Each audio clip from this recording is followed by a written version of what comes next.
dédicace spéciale à Marcassin Riette. Évidemment. Nikita Chalei qui a bien récupéré ce palais. Oh, le cinglage était limite. Attention, il y a un 3 contre 1 là pour Grenoble.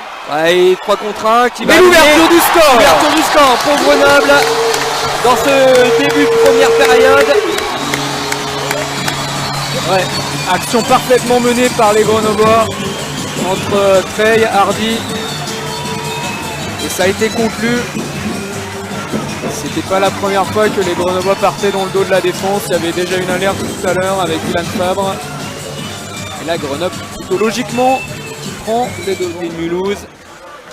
Qui se bat bien. Le tir, c'est à côté de la cage de Stepanek. Il n'a pas réussi à la prendre comme il voulait. La Bernardinelli. Champagne. Oh, bien joué, c'est astucieux ça avec Aurélien Der. Il est un peu désaxé. Il marque 2-0, le break fait par les Grenoblois à 4 minutes et 20 secondes de la fin de ce premier tiers-temps de Grenoble qui vire en tête par 2 buts.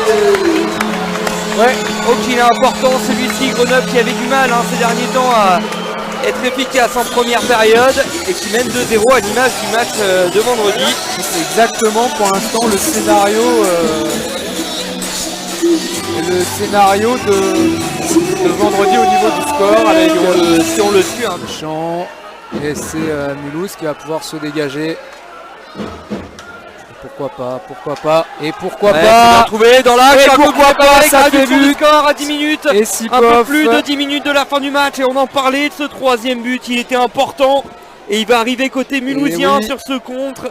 Il aurait pu tomber de n'importe quel côté tant les deux équipes avaient des occasions. Je veux pas faire celui Mulhouse qui va mettre qui va revenir au score 2-1. Je veux pas faire celui qui savait mais je l'ai senti. Je sais pas toi, moi je l'ai senti venir ce but sur cette sortie de palais. Parce qu'on sentait le rempli défensif côté grenoblois qui n'était pas forcément fait. Ça fait 2-1. Et là, alors que Grenoble aurait pu prendre 3 buts d'avance sur ce powerplay, ça change complètement. Du pied, il va l'envoyer, Pierre Crinon.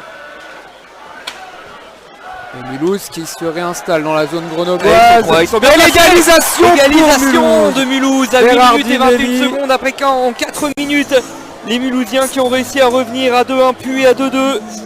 On l'avait dit qu'il était important ce troisième but, il a été à l'avantage de Mulhouse.